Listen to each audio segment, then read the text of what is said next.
Já domingo 22 de março, alrededor de 4 para 1, Central de Polícia recebeu notificação de um caso de rincamento com a lugar em Triângulo Verde.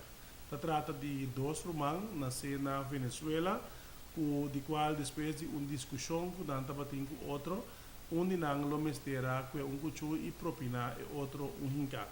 E sunco a receber e hinca, agora transportar para Poli e depois de receber tratamento médico, agora internar e sua situação está estável, mientras é sospechoso a queda detenido.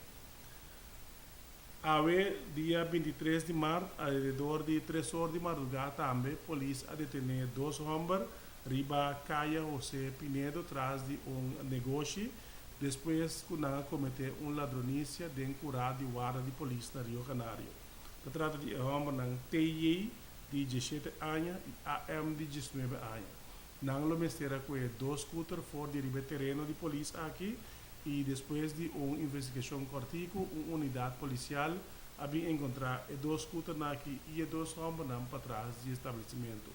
A confiscar o veículo na back e dois sospechosos está encarcelados para mais investigação.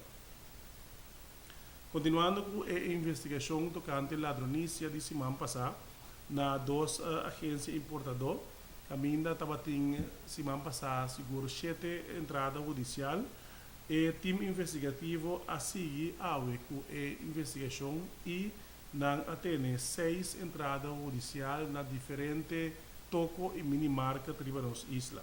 De maneira conhecida, se trata de principalmente mercancia de coffee de marca Col Café e também verdura que estava tendo batch code particular que nós pedimos também todo cidadão que está em posição de mercancia aqui na casa ou outro negociante que também tem um estabelecimento para tomar contato com a polícia ou passa a entregar na guarda.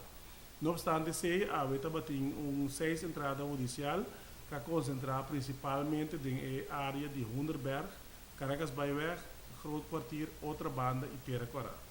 A volve confiscar grande quantidade de coffee e também verdura e também a detener 3 pessoas de caso aqui 3 em de Humber, tour de nacionalidade asiática. Nesse caso, agora aqui tem investigação e não está excluir mais de entrada judicial aqui no vai tomar lugar.